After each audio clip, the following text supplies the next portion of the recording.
Hey friends, Power Guy, Rob Phoenix here. Hope you're all doing well. Um, Starting with the news of the day, got a haircut. I was letting my hair grow long just to like grow it out and just be healthy. And um, then when it gets to a certain length, I wanted to see like where my trouble spots are. And one good thing about letting it grow long is that when it was finally time for me to get a haircut, I had more options. For years, I was just getting the buzz cut. Um, and I do believe that, at least for me, at least for me, uh, my hair should be short for various reasons, but also like spiritually and magically, I feel that my hair should be kept short. So growing it long was, just my attempt to get it to a certain length so I can cut it to be an actual hairstyle because I haven't had a hairstyle in a long time. I've just kept buzz cutting it and I was sick of that. But let me tell you, my experience growing my hair long, hated it. It got a lot of commentary at work, but it always looked messy.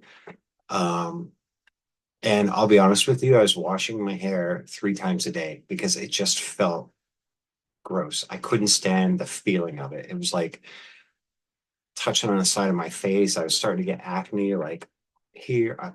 I did not like that at all. And like it was thicker in the back. So it just felt like, I don't know, it always felt gross. And, you know, I was just using so much shampoo and so much conditioner, and it was just like, no, thank you. Having long hair is not for me. I don't know how you people do it. I mean, God bless you, but it was not for me. So anyway, got a haircut today. I felt really good about it. Like I went in there to the hair salon and she's like, "What am I doing for you today?" I said, "I trust you. I trust you. I just don't want it buzz cut. I want to have a little bit in the front." She said, "Okay, I'm going to use the scissors." It took her 5 minutes and she cut off all that hair. She said, "You're done." I said, "I love it. Thank you." And here we are. So anyway,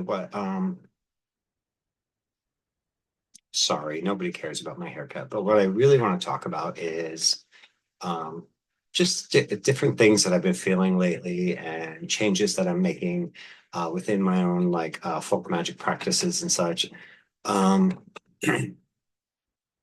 as most of you know, I started my quote unquote magical career um, learning uh, contemporary witchcraft. And I was part of a witchcraft cult for a cult clan or whatever. In retrospect, it was kind of culty, so I'm going to stick with cult. And I worked through all levels of elevation, earned my third degree. I was teaching a coven within that tradition. Um, but then I started learning powwow and I left that cult and I fully embraced powwow because it allowed me to be a Christian, but to still do magic. And for years, like 20 years, I guess, that's been good enough for me. But I've always had it within me to, I've always missed that sort of ceremonial, ritualized magic. I've always missed like the candles and the grimoires and such. But I've always felt this call that I'm meant to be a Christian. I'm not meant to be anything else. Um, so a couple of years back, I took training in deliverance ministry because I thought, well, this might be good for me because it builds upon my work as a hexameister for casting out evil spirits, which I absolutely believe in. Casting out demonic influences, again, absolutely believe in it. Um, and also, paranormal investigations and such. If there is an entity, I thought this deliverance ministry training would help me to learn how to expel those things. I was wrong. The deliverance ministry training was, in my opinion, everything that's wrong with modern Christianity. Um, it assumes that the only way to overcome anything in life is to uh, denounce everything and embrace Christ, and then put everything in the hands of Christ and just let Him take care of it. And that, everything from alcoholism to uh, constant illnesses to your sexuality, if it's outside the norm, it's considered a demon and needs to be cast out of your body. And it does not take the literal demon approach. It takes the approach that your homosexuality is a demon to be cast out. We cast out the demon of homosexuality. Well, I think that puts the person seeking help through hell. It puts them through so much because it doesn't actually do anything for them. And so therefore that person, it's like, well, I'm not cured. No demon has fled my body and I still am the same. I think it's a very wrong thing. I'm just very much against deliverance ministry. However, I didn't give up because I really wanted to know more about how to get rid of evil spirits and such. Of course, that research led me to Ed and Lorraine Warren, who, in my opinion, are absolute frauds, total frauds. I think they did such a disservice to the paranormal investigation community because they basically started paranormal investigations, but they were frauds. So the entire thing was founded on fraudulent basis, but I think it has merit. I think it can be a real help to people, and maybe they just haven't figured it out yet. But yeah, Ed and Lorraine Warren are a stain on history, and they're dead and gone. And you know what? The paranormal investigative community is better off for it, in my opinion. All their movies and such that say based on a true story, it's all fraud. It's all fraud. They took the smallest story and then embellished it as much as they could, wrote books about it, made movies about it, made tons of money. Meanwhile, the person that had the problem, was left with the problem. So that really turned me off. And then I came across somebody gave me this book, Deliver Us from Evil, about the police officer. I'm sure everybody's seen the movie. I saw the movie. It was kind of hokey, but basically this police officer who in New York City who discovered that some of these criminals and such were into satanic things and such, and he literally faced demons and evil spirits and demonic influence and all this such with. And so he learned how to do proper exorcisms and such. And what's cool about this book is in the back, there is the rites of exorcism from the Catholic Church. That's great. So I really like that because I feel like that's the kind of work that I want to do. I think so many people out there have um, people have their stories let me just go back. People tell me these stories like, oh yeah, there's a ghost in my house. We call him Fred. He's a little kid and he's really fun. It's just such a nice influence. Stop all that. Stop. I would not want any kind of spiritual influence in my house, especially one that was making me believe it was friendly. It's just stop all that. I don't believe that for a second.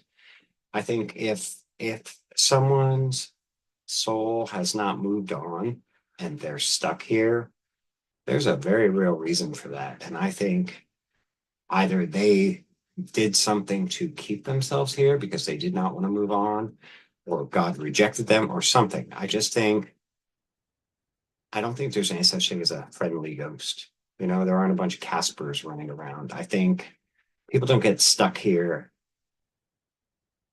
just at random.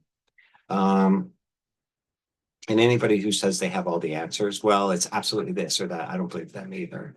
So that's something that I'm studying and really trying to learn about, formulate opinions on and such.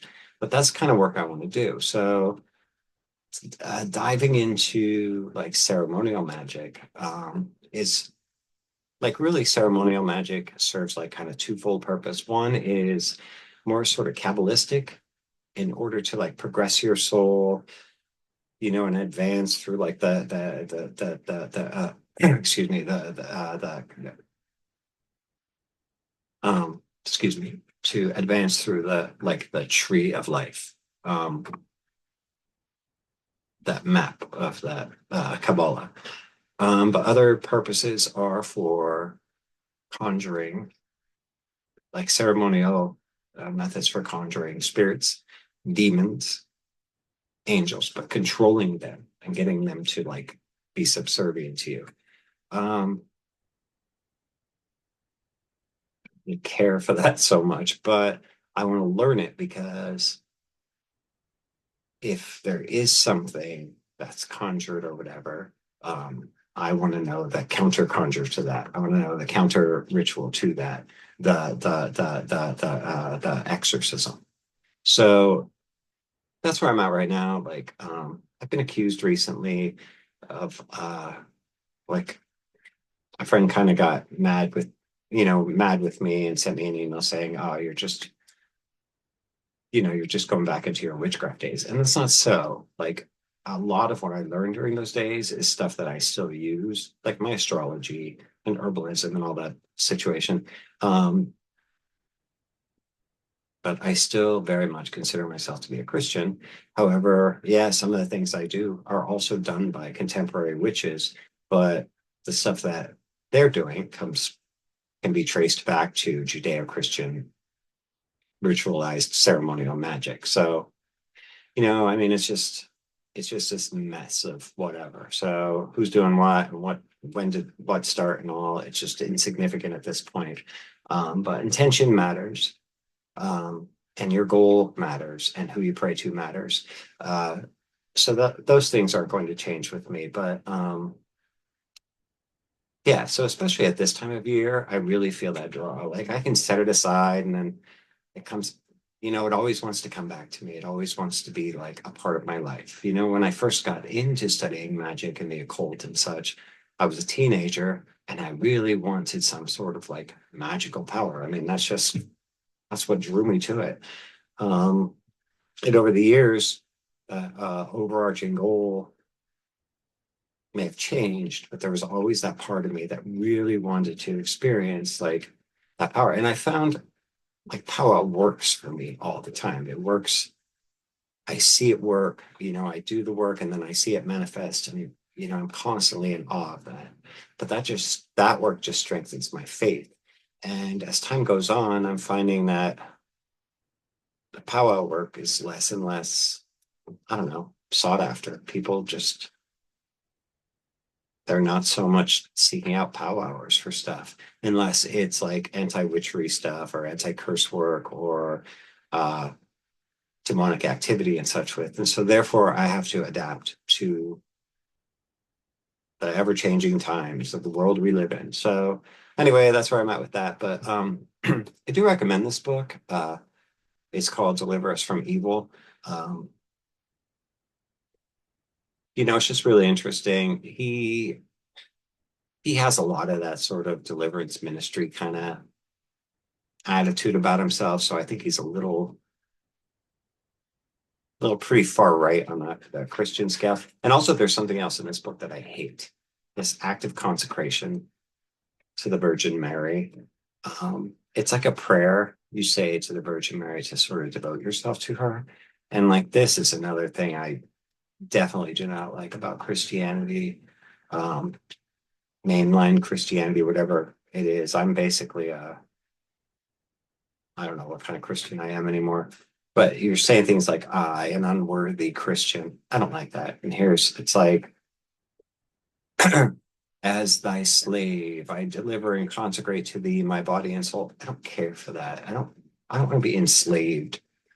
Um, everything we know about Mary, the mother of Christ, she would hardly want to own you as a slave. So I just don't like all that kind of I don't know what it is, that silliness within Christianity. But anyway, I don't know, just kind of wanted to talk about that. So yeah, I mean, you don't have to send me nasty emails.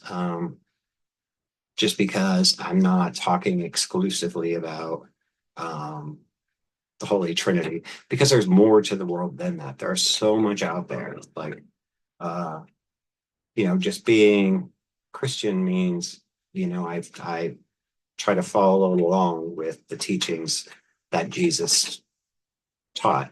But I also believe that he was schooled in magic. And I believe that, well, it's not even a belief. I know that Christianity has always been intertwined with magic, especially like, Mesopotamia, Persian, Egyptian magic that was all like mixed in there with Christianity in the beginning. And all of that eventually led to, a change and everything over the years, picked up things, lost things along the way. And here I am as a power hour in this modern day and age, but it can all be traced back to that. Um, so I'm just kind of going back and picking up some of the old pieces that uh, were dropped off along the way onto towards the development of powwow. And a lot of that is the more ceremonial stuff, the more exorcism kind of related things. Just because I'm fascinated with that, I always was. And that still seems to be something that people, are looking for in this day and age. So anyway, I don't know. I don't know what the point of this was other than to tell you about my haircut. So um, yeah, I hope everybody's having a great weekend. It's Saturday, October 19th. Excuse me. And that's it. So that's where I'm at. If anybody wants to talk ceremonial magic, um, I'm definitely up for it. So much I need to learn, so much I don't care for about it. So it's going to be strange. I'm going to end up kind of piecing something together of my own. But anyway, that's where I'm at. Hope you're all doing well. And let me just get this going here. So that's it. God bless you guys. Love you. And we'll talk again soon.